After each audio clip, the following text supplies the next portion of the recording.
Welcome to Destination Luxury. I'm here with David Meltzer, CEO of Sports One Entertainment. Thanks so much for joining us, David. Thank you. David is known as a Forbes top 10 speaker, philanthropist, and entrepreneur. David, can you tell us some of your entrepreneurial tips? Sure, no problem. You know, a lot of people think that it's so challenging to be an entrepreneur. I really have some simple tips that help entrepreneurs. Number one, the key to being an entrepreneur is staying in business. So I always say that don't attach to some outcome. Don't always think when this happens, we'll be successful, or this happens, we'll be happy.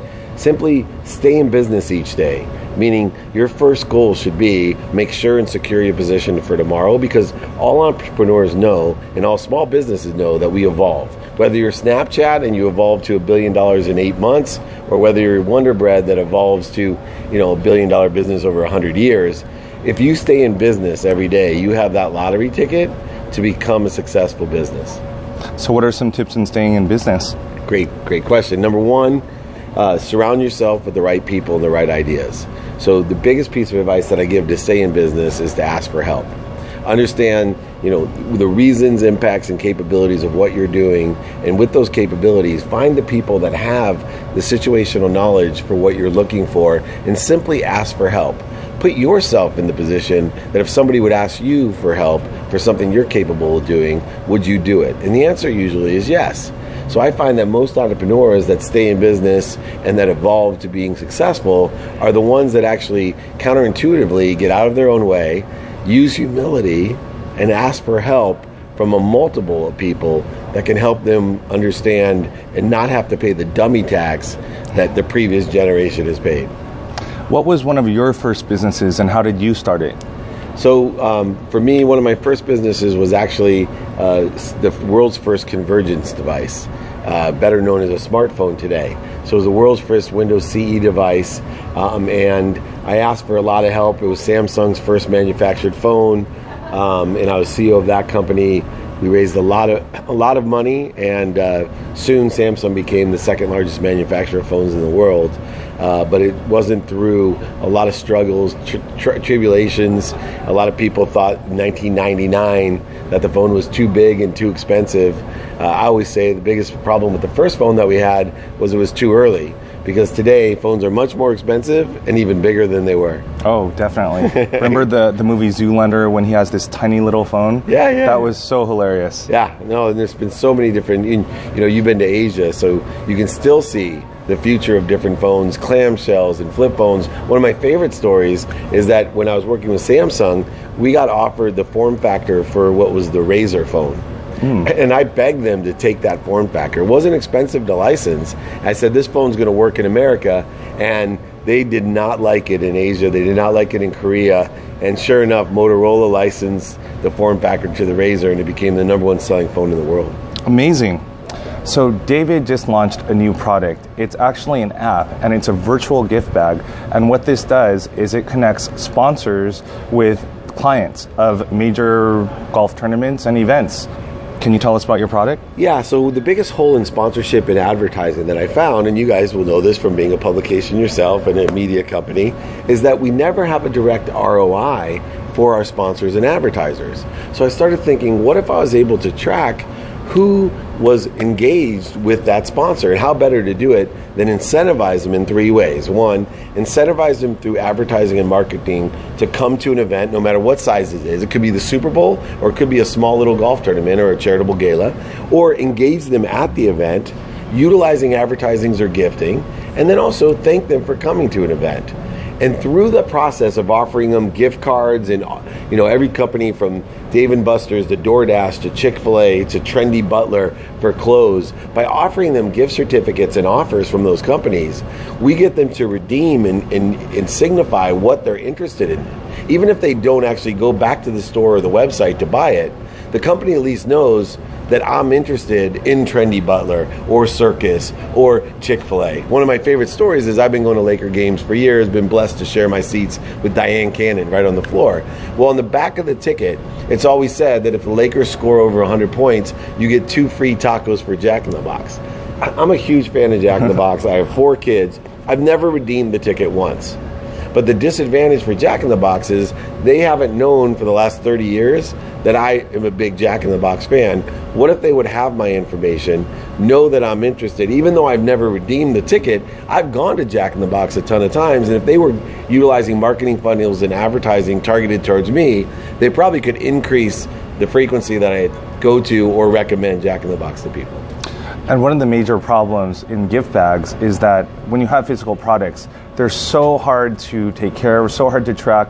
I've noticed that a lot of times I'll get a prize or I'll get a product that's amazing, but I'll just forget to use it. And then all of a sudden, I never connect with the new company, they don't connect with me, and then everybody's just out a lot of money. Yeah, and there's huge bottlenecks. So think about events that you do. They're usually at a venue that you don't own. Yes. Right? They're not your house, they're not your office. Of course. So you're shipping product. First of all, the amount of time it takes to sell the company to get you free stuff. Yes. Then they ship it to a restaurant, a hotel, or a golf course, and things are lost or not there on time, and that's expensive, right?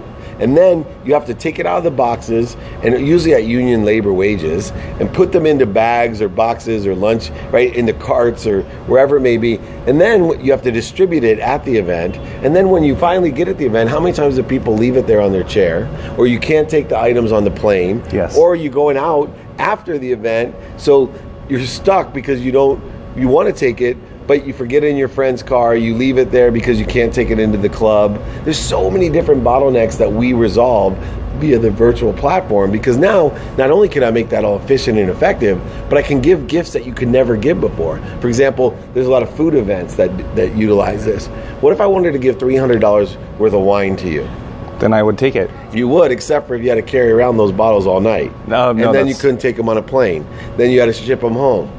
Right? And then there's all these issues with how to ship it, temperature, storage. Wouldn't you rather just have it delivered directly to your house? And also there's customization. So if you like Cab or Syrah, or if you like white wines, you could pick and choose what you want. And then how many times have you gone to an event and they give away a shirt, and they ran out of men's shirts or women's shirts or smalls or large or mediums? What about shoe companies? Literally impossible to give away shoes. Yes. Right? With the different styles and sizes. Yeah. Now everything's customized, everything's simple, efficient, and effective to get it to the customer. Well, this is fantastic, and it solves all of my problems and so many other problems. That's what we made it for. It's called the Aggregated Marketing Platform, with a virtual incentive program included in it. The best part about it that I didn't mention is everything we do has a charitable cause, right? Where I'm known as a philanthropist, but I've coined a frame because I feel guilty. I've raised a lot of money for hundreds of charities, millions of dollars, but I'm really not a philanthropist. I'm a philanthropimp. Because the generous athletes and celebrities and all those people that have, just been so generous that I've been able to, pimp them out for charity. This is another platform that we do that for. We actually guilt you at the end of the platform that says, if you appreciate the $500 gifts from this gala, pay it forward and donate to their charity. And there's actually within the link an application to donate directly to the charity. 100% of the funds minus the processing fee from the credit card company goes directly to the charity. Well, giving back is so important, and it is an essential part of the luxury lifestyle, and I'm so happy that you're able to promote that. Absolutely. Everything we do has a charitable component or a cause or a purpose to it, and that stemmed way back when I ran the most notable sports agency in the world, Lee Steinberg, where we would require every one of our athletes to create a foundation for something they were passionate about. And so through that requirement, we have created hundreds of different foundations for a variety of different passions, from giving down payments for single moms, to shoes for kids, to simple St. Jude Boys and Girls Club, or even, different mentoring like Big Brothers and Big Sisters. We've raised millions of dollars for all of those through our athletes, graciously giving back, which in the end helped them not only cement them in their communities to get higher contracts, but also create a legacy when they were done playing. Incredible. Oh, and you haven't told everybody, how many events are you a part of right now? Yeah, so that's the cool thing about aggregating events is, everyone has been hit up to sponsor a golf tournament. Yes. So for example, I pay $5,000 and of course I want to help the charity or cause, but I never get an ROI because there's only 140 players. Yeah. Right. And like you said, you don't use the product, you don't take the bag home, whatever. So what we've done is we've aggregated through a company called Elite Events and partnered with Dixon Golf, who have over 5,700 golf tournaments today, and Dixon has 30,000 golf tournaments. So now as a sponsor, you actually can aggregate all the different golf tournaments, up to 35,000 different golf tournaments all at once. Wow. Well, when it comes to one-stop shop, that's it. That's the aggregated marketing platform. So how can people get in touch with you? So we have sportsonemarketing.com is our company. I also have meltzermission.com, and my Twitter is at David Meltzer. And you can find all of this at meltzermission.com. They all link to one another. We want to empower other people to be happy, and make sure if you want to help yourself, help others. Well, David, it was such a pleasure speaking with you. Thank you guys, and thank you guys for watching Destination Luxury.